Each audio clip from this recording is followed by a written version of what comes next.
اعوذ باللہ من الشیطان الرجیم بسم اللہ الرحمن الرحیم وهو خیر ناصر ومعین وصلی اللہ علی محمد وآل محمد ولعنت دائمہ علی اعدائهم اجمعین اما بعد فقال مولانا امیر المؤمنین علیہ الاف تحیت وثنا یا بنی احفظ عنی اربعا واربعا۔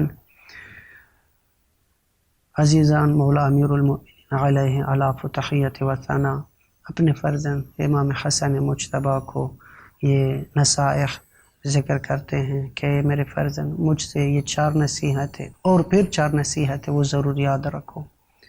ان 4 نصیحتوں میں سے جیسے کہ پہلے عرض کر چکے ہیں، عقل سب سے بڑی دولت ہے، حماقت اور بیوقوفی سب سے بڑی ناداری اور تنگ دستی ہے۔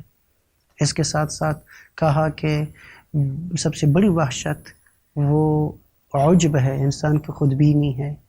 اور آخر میں نصیحت چہارم وہ مولا امیر المؤمنین فرماتے ہیں کہ انسان کی کریمانہ شخصیت اس کے حسن خلق سے بنتی ہے۔ انسان کی شخصیت وہ بھی کریمانہ شخصیت عرض کر چکے ہیں۔ کریمانہ شخصیت کس کو کہتے ہیں؟ وہ شخصیت انسان کی جس میں انسان خلق خدا سے اس کا عشق ہو، خلق خدا سے اس کی محبت ہو، ہمیشہ کے لیے اس کا دل تڑپتا ہے اور اس کی روح تڑپتی ہے۔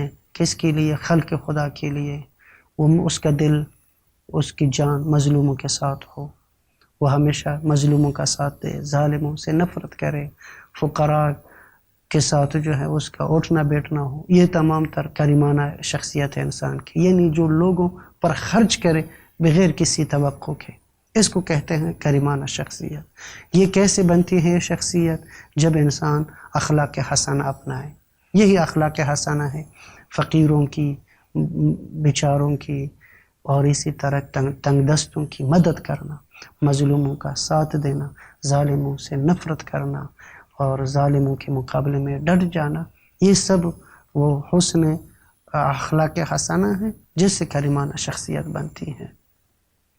اس کے بعد یہ 4 نصیحتوں کے بعد جو دوسرے 4 ہے جن پر بھی عمل کرنا ضروری ہے، جن میں مولا امیر المؤمنین منع فرماتے ہیں اپنے فرزند کو، ان میں سے اول جو مولا امیر المؤمنین منع فرماتے ہیں یا بنی ایاک و مصادقۃ الاحمق۔ یا بنی، اے میرے دل بند، اے میرے فرزند، ایاک و مصادقۃ الاحمق، احمق کی دوستی سے خود کو بچا کے رکھنا۔ ایاک در حقیقت ادبی قواعد کے مطابق حذر کے لیے استعمال کرتے ہیں، جہاں پر انسان کو برحذر کرے، جہاں پر انسان کو متوجہ کرے کہ بہت بڑا نقصان ہو رہا ہے، خود کو بچائے۔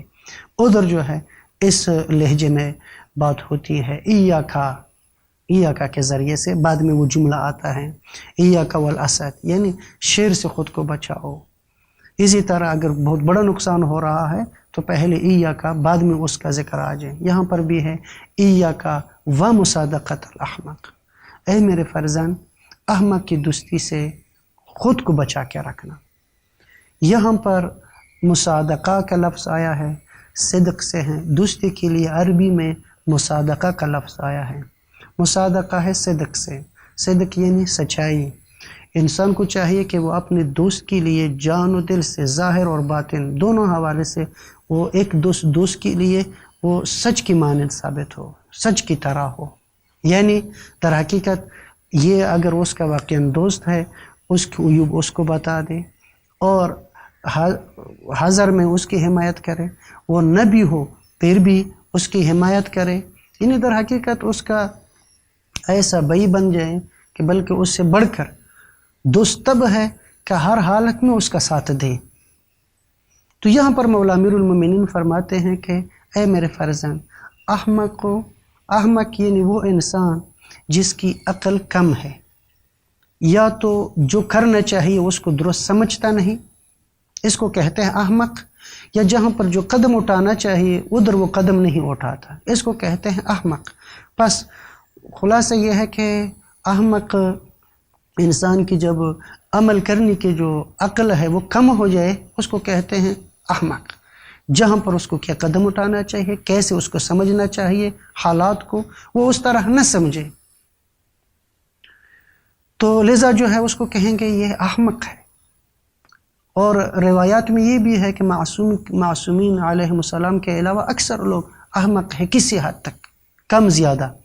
لیکن بعض ایسے ہیں کہ جو واقعاً احمق لوگ اس کو بھی احمق کہتے ہیں، وہ بدیہیات کو بھی نہیں سمجھتے، روشن چیزوں کو بھی نہیں سمجھتے. تو مولا فرماتے ہیں اے میرے فرزند احمق کی دوستی سے خود کو بچا کے رکھنا. اس کی وجہ بھی یہ ہے کہ مولا فلسفہ بھی بیان فرماتے ہیں کہ فَإِنَّهُ يُرِيدُ أَن يَنْفَعَكَ فَيَضُرُّكَ، چونکہ اگر وہ چاہے گا بھی کہ آپ کو فائدہ پہنچائے، فائدے کی بجائے آپ کو نقصان پہنچائے گا. تو میرے فرزند خود نقصان سے بچنے کے لیے احمق کی دوستی سے خود کو بچا کے رکھنا. بہرحال پروردگار عالم ہم سب کو احمقوں کی دوستی سے بچائے اور ہمیں عقلاء صاحبان رشد کی دوستی نصیب کرے. محمد و آل محمد کی محبت نصیب فرمائے. اللہم صلی علی محمد و آل محمد.